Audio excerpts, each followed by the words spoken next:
The problem is really quite simple. Find the best path to get from point A to point B. But now let's make some assumptions. Let's say that point A is on Earth.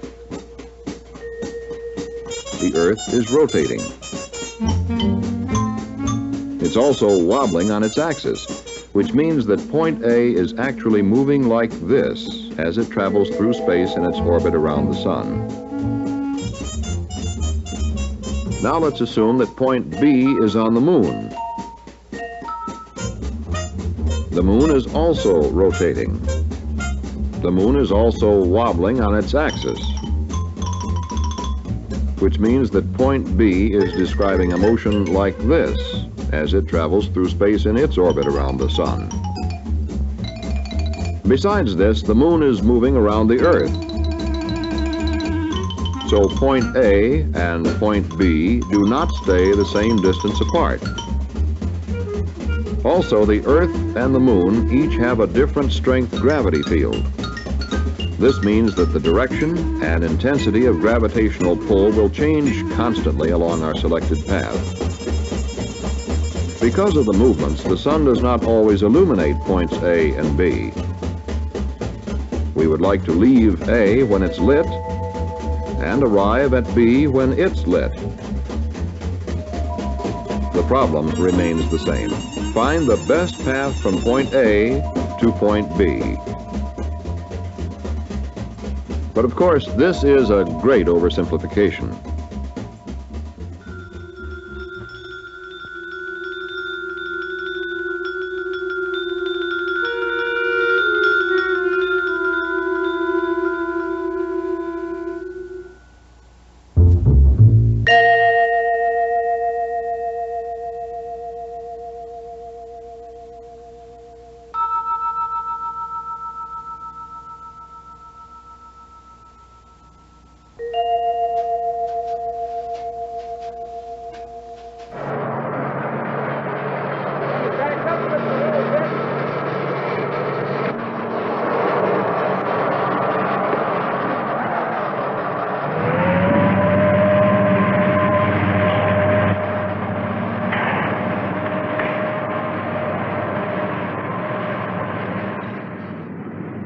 The time is 9:34 a.m., May 5th, 1961, Cape Canaveral, Florida.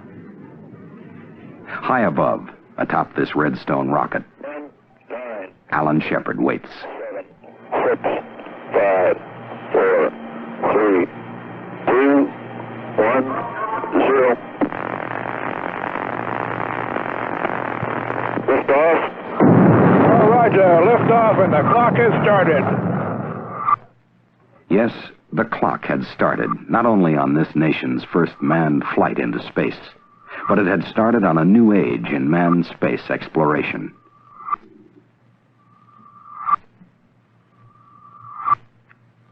Within 3 weeks, President Kennedy had charted our course. The landing of men on the moon before the end of the decade.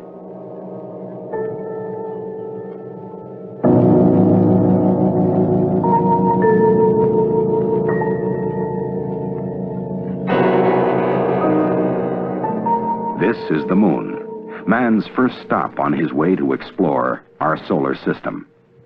To get there and return successfully before 1970 is the primary objective of NASA's Project Apollo. A project that represents the greatest, most intricate mobilization of government, science, and industry ever attempted outside of war. An immense scientific program in which the United States will invest some $20 billion before it is achieved.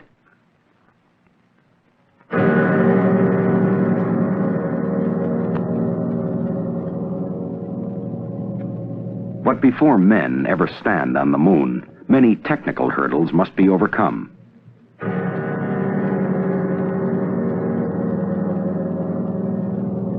The steps remaining parallel the steps undertaken in the development of aviation.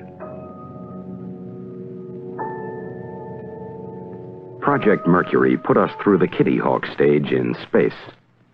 Our second step, Project Gemini, The Gemini spacecraft has 50% more working area inside than the Mercury spacecraft has.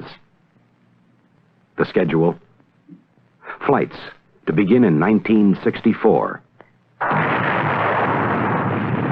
This modified Titan II, with a thrust of 430,000 pounds, will hurl 2 men into orbit for periods of a week, maybe longer.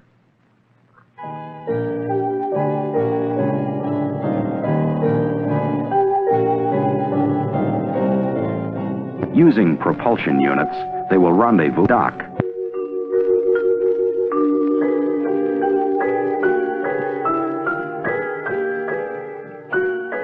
This experience is an essential step toward Project Apollo and the Moon. Its most urgent engineering challenge, development of a launch vehicle, capable of hurtling some 45 tons of men and material to a point 250,000 miles away. More powerful than anything produced in the United States or Russia to date. During the Apollo program, NASA will use 3 different launch vehicles: Saturn I, Saturn 1B, and Saturn V. Saturn I is a 2-stage launch vehicle. Its first stage has a total thrust of 1.5 million pounds. Saturn 1B is also a 2-stage vehicle. However, its upper stage contains more than twice the power of the Saturn I second stage. The Saturn V is a 3-stage vehicle. It has a booster thrust of 7.5 million pounds, enough power to put 80 Mercury capsules in orbit, or to send the equivalent weight of 2 freight cars to the Moon. The Apollo spacecraft consists of 3 modules. The command module is the basic unit of the spacecraft. It carries 3 astronauts, houses the life support system, guidance system, and the navigation and communication system. The service module carries a propulsion engine for trans-lunar flight. The Lunar Excursion Module is the only portion of the spacecraft that will land on the Moon. Each phase of Project Apollo is keyed to one of the 3 launch vehicles. During the first phase of the project, the command and service modules will be launched into Earth orbit. These flights begin in calendar year 1965.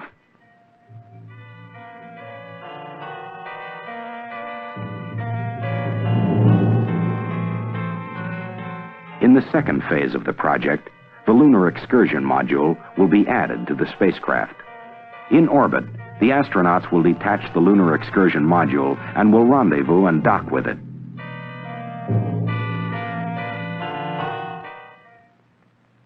In Phase 3 of the project, NASA will use a new concept for assembling the Saturn V in a vertical position. Assembly will take place in a building over 50 stories high. Here, Apollo and Saturn V will be assembled.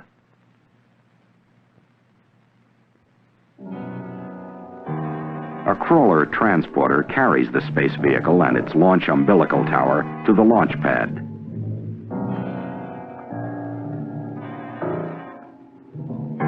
When all of the preparations have been completed, the final objective, the journey to the Moon, will be attempted.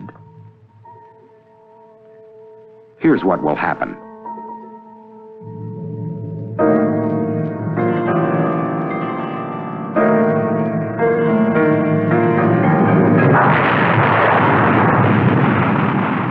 Two and a half minutes after liftoff, the second stage ignites.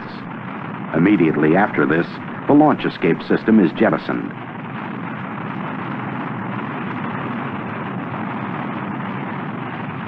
Six minutes later, the second stage burns out.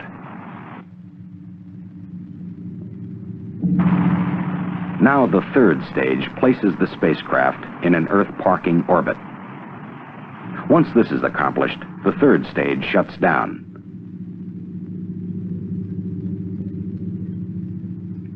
At this position in the Earth orbit, the third stage engine reignites, propelling the spacecraft into a lunar trajectory.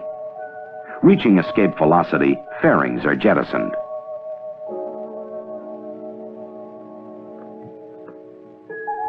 The astronauts reposition the command and service modules with the lunar excursion module.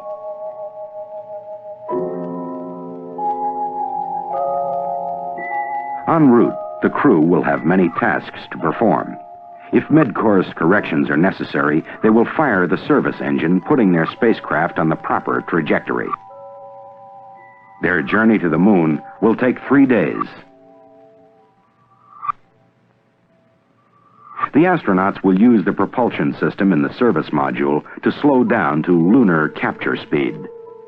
They will enter a circular orbit approximately 100 nautical miles above the moon's surface. Sometime later, 2 of the men will crawl into the lunar excursion module known as the LEM. When all is ready, they will detach the LEM from the command and service modules. The command and service modules remain in lunar orbit. Now they make their approach, positioning their craft in the proper landing attitude.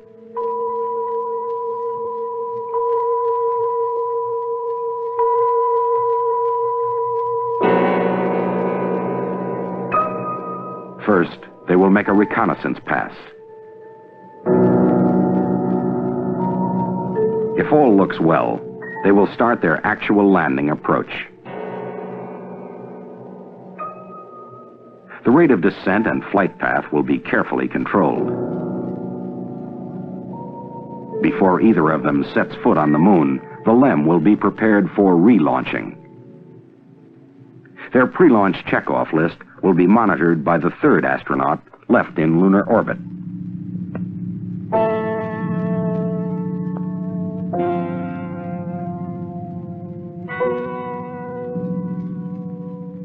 On the moon, the 2 astronauts will photograph and sample the lunar surface.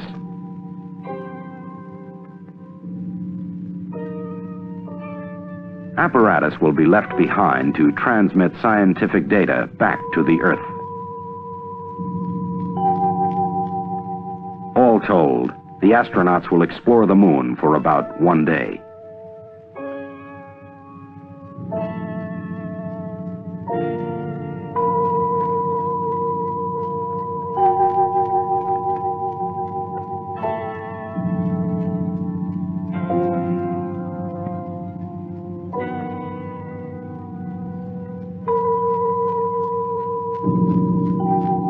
When the time comes to leave, they will fire the liftoff engine, leaving the base of the module and all unnecessary equipment behind. Their launch must be timed to permit rendezvous with the command module.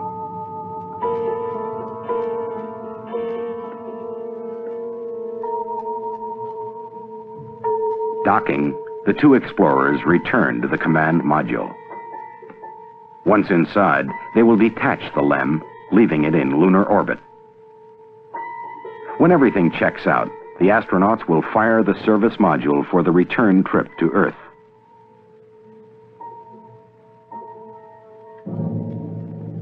Before entering the Earth's atmosphere, the astronauts jettison the service module and prepare the command module for re-entry into the Earth's atmosphere.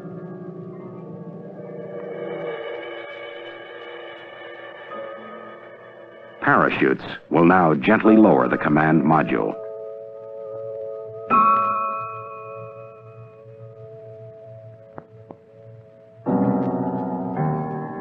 Getting men to the moon will take time.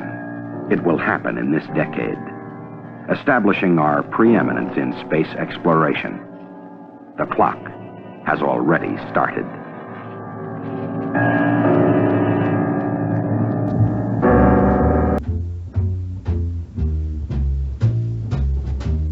The first lunar mission will be the beginning. Later missions will stay for longer periods on the moon and continue its exploration. But getting to the moon is like getting to first base. From there, we'll go on to open up the solar system and start in the direction of exploring the planets. This is the long-range goal. It's a learning process. As more knowledge is gained, more confidence is gained. More versatile hardware can be built. Simpler ways of doing things will be found. The flight crews will do more and more. As usual, 90% of the job of MPAD will be trying to figure out what can go wrong and what to do about it.